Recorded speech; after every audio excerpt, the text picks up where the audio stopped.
Assalamu alaikum wa rahmatullahi wa barakatuh. Good afternoon, esteemed attendees, leaders of the sector, pioneers of aviation, and welcome to Hangar Talks, the intellectual and knowledge heart of the General Aviation Airshow 2025, Sand and Fun. We commence our first day with a high-level discussion focusing on strategy, vision, and pivotal role of general aviation in achieving the goals of Saudi Vision 2030. As His Highness accustoms us, we begin this exceptional agenda with a word carrying the spirit of the founder and the leader. We ask His Royal Highness Prince Sultan bin Salman bin Abdulaziz, founder and board chairman of Saudi Aviation Club, to graciously proceed to the stage to share his keynote speech and present his vision on the transformation of general aviation into strategic force for growth after 25 years anniversary.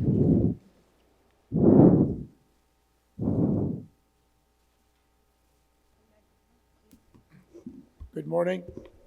I think we decided to speak in English, no? First of all, I want to warn you. You never want to clap for someone until you hear their speech. You might not like it. Thank you very much for this introduction. I'm very happy to be here. I'm Sultan bin Salman, the founder and chairman of the board of the Saudi Aviation Club and of Tayran College, which is an addition to us. Right. Thank you. And today is a special day for me personally and a special day for aviation in Saudi Arabia, especially general aviation.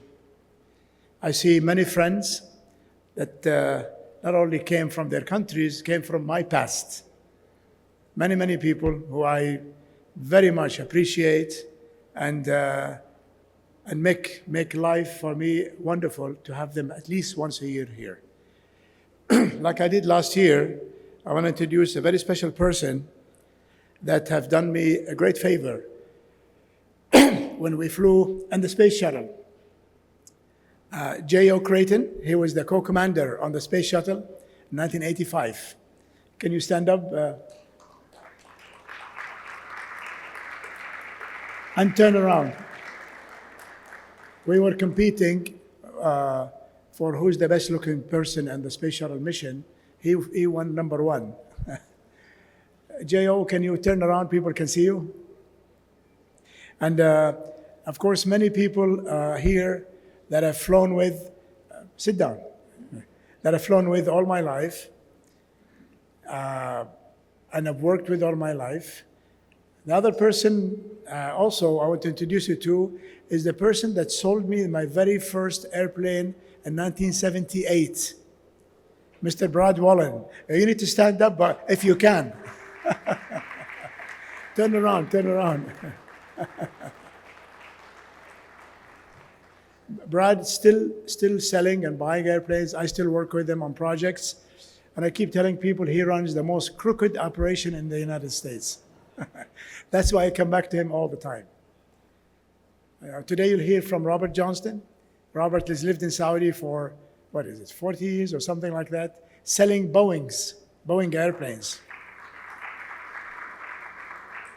And loved being in Saudi for all these years, so he came back to tell his story, living in Saudi and living among the Saudi people, like everyone who comes to this country. Another person that I flew with, we basically took somebody's airplane for a short trip and kept it for 45 days. And that's Captain Tahir Alam. Turn around. Turn around so people can see you. Now, if you don't mind, Tahir, I know you're going to speak about this later. Tahir was much better looking than he is now, by the way, at that time. Back 111, we borrowed from Mr. Hariri, and when we landed in Geneva, I said, are you going back to Saudi tomorrow? He said, my instructions is to go back whenever you tell me to do so. You never want to do that to a pilot. So we kept the airplane for 46 days, paid for. Tahir was supposed to be here last year. and couldn't. He got ill, very, very ill. He lived with me in my farm in Riyadh. And two wonderful people showed up. Where are they? His kids. His two children, wonderful children. I want you to bring you here behind your father. Keep an eye on him, okay? And one of them works for the EU, and the other one goes to university. They're from Pakistan, a very dear country to my heart. And we sent him back to Pakistan, basically, no hope. Captain Tahir today, on his own, he got some medication in the hospital here, but I don't know if that has anything to do with it. He's back here, and this is a heartwarming thing for me, back here to tell his story. He walks 8 kilometers a day. He's having fun in life, and he wants to go back to flying again, believe it or not. That's what being a pilot is about. Determination. And when you have determination, and by the way, when we flew the trip, Mano was with us, our mechanic here at that time. I saw him fix an engine overnight in Wyoming in freezing weather.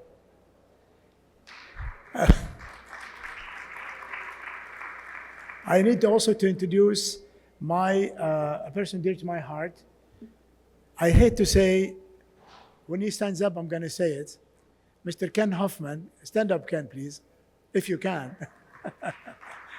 So while you're standing, can you, Ken actually taught me how to fly. Ken and I, we've been together since 1979. And I learned everything from flying, about flying with Ken. Every time I introduce him, I say, Ken taught me how to fly. He says, not yet. So I think not yet is appropriate. But I'm flying now. I'm very proud to have, at that time, from that time onwards, to have flown in the space shuttle, to join the Air Force, been in the Gulf War. I'm very appreciative today to have also General Prince Turki bin Bandar, a longtime friend, who's head of the Saudi Air Force. Every time I say the Saudi Air Force, people talk about the F-35. So we'll see. Today, the Saudi Air Force is displayed full-fledged. Unfortunately, the Saudi Falcons, who flew last year, cannot be here this year because they are buying new airplanes, their new colors, and complete development. So they will be here next year, inshallah. I see many people today that I'm very proud to be with, and I'm very proud to have flown with and to fly with, and to restore airplanes with, and to have a lifetime with. Captain Ahmed Al-Nadi was the head of the CAA school.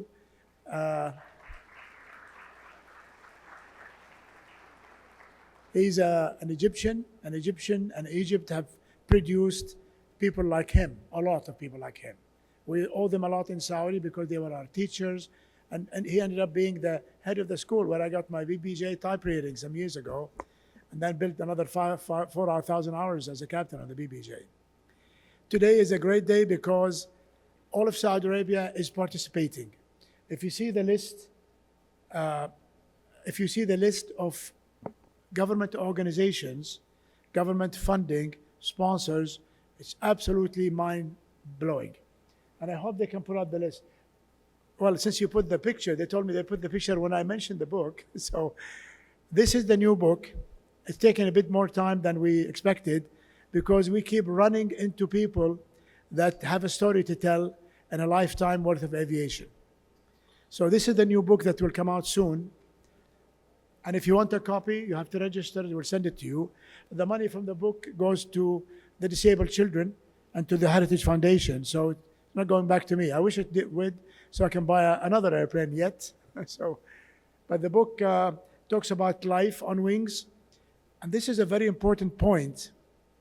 When you're a pilot, your life is not about flying an airplane. Your life is about soaring through life. For me, airplanes are a passion. I began to feel that some of the passions I have, like steep skiing. Ken Weaver is a good friend of mine. Can you ski again, Ken, now or not? can stand up if you want. Ken is a lifetime friend. We ski together. And Mr. Ken Allen has been with me for, Ken, if you have seen it all, Ken, flying and ditching and another person I want to recognize also, Captain Parviz Iqbal. Parviz, he's the man who he's the man who brought all the Pakistani pilot mafia to Saudi Arabia, including Captain Tahir. And he's still flying at 80, what? 82? I bring all these people so I look very young next to them. That's the purpose. But this book is about life as an aviator, not a pilot. I am not a pilot, I'm an aviator. That's a much bigger title when you live the passion, when you become very technical, when it becomes a job like I did at the Air Force, when it becomes a part of your total life, even with your family, with your children, grandchildren, and the collection of friends and people and places you go to cannot be done flying on an airline. It only can be done flying small planes like we do, go to Alaska, we do that, and we do a lot of crazy things that should be prohibited by law, but we fly everywhere. And I'm glad to see, and I'm very proud to see the Saudi Aviation Club took time. We started with one pilot who's standing right in front of you right now. And then we tried to convince just about everyone who would listen to us the importance of flying over this absolutely beautiful country and seeing it from the air and visiting its places. Today, I'm the proud chairman of the Saudi Aviation Club.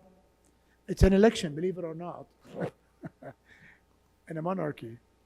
But I'm very proud. Ahmed is going to stand up for us also.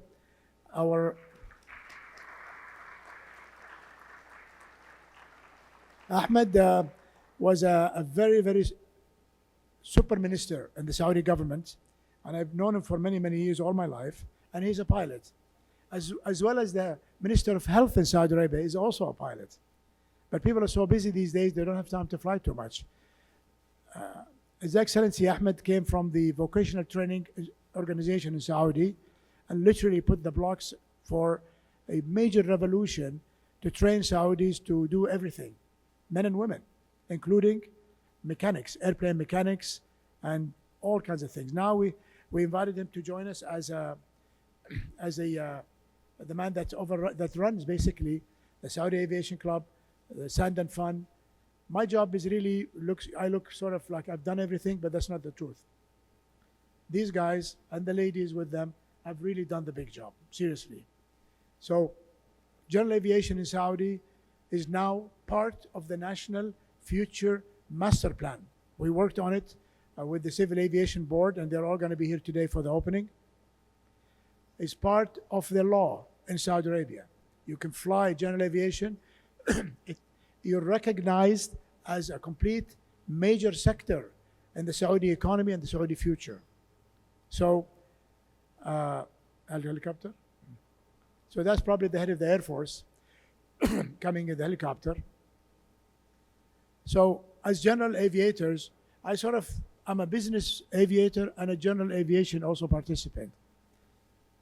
Of course, I tell people I've never really jumped from an airplane, parachuting, although we do that in the club, and we have many people who are jumpers and so on. I remember Ken telling me a lot of things. I sort of believe half of those, and the other half is basically just hot air coming out. When I told Ken, do you ever want to jump out of an airplane? He said, why would you want to jump out of a perfectly working airplane?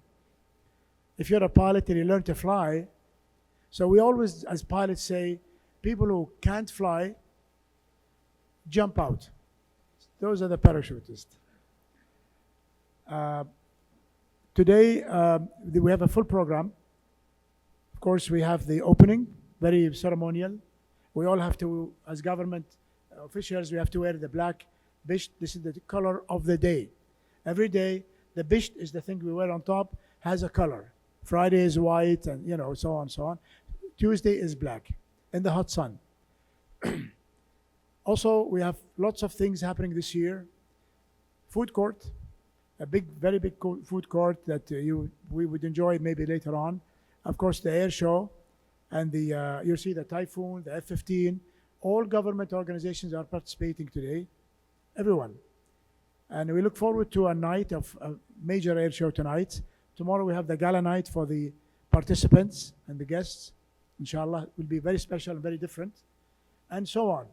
So if you have anything as our guest, for instance, I know you went to the boulevard yesterday, so you're probably worn out, but hopefully this is going to be the same. I want to thank you all for showing up. Like I said, the book is not going to be about airplanes only. It's going to be about life and the coincidences. One of those coincidences, to tell you how this book is not being finished, because there's more than 60 or 70 interviews that has been done either by Zoom or by in person. I'm standing today, and a gentleman from the Saudi Air Force, who was an ex-F-15 pilot, the head of the squadron in Taif in the mountains. And I kept my plane in Taif in a hangar. As ex-Air Force at that time, they let me keep my glider in the hangar. And the head of the base who is now the head of the Saudi military, basically, the chief of staff. Very nice man. We flew together in the Gulf War, in Dahran, in the late 90s. So the gentleman comes and shakes hand, and then we do the kind of salute. He used to salute me before. Now I salute him, basically. And he said, "Do you remember me?" I said, "No." This is like 25 years ago. And he said, "You came to Taif, and you asked the base commander to fly with you in the glider in the mountains." And he said, no, I don't want to do that, but I'll order one of my pilots to fly with you. And he brought the commander of the F-15 squadron, which is still there, to sit with me. He just reminded me, I didn't tell him I was going to shut down the engine.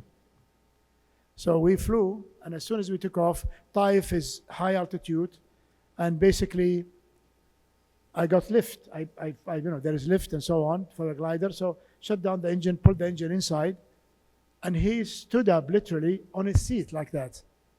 So tense, because F-15s, you push and you have 2 engines, they can just... So he said, "Any problem with the engine?" He said, no, we're just going to go to the mountains and enjoy flying, gliding, right next to the mountains, to pick up the lift right next to the mountains. So he said this is an experience he never imagined. So he's now being interviewed today for the book. The book project has a lot of stories, and it's going to be open for people that can add more stories. So I'm very glad that this is the cover of an airplane that I flew with a very dear friend, Captain Sabah al-Mazrouh.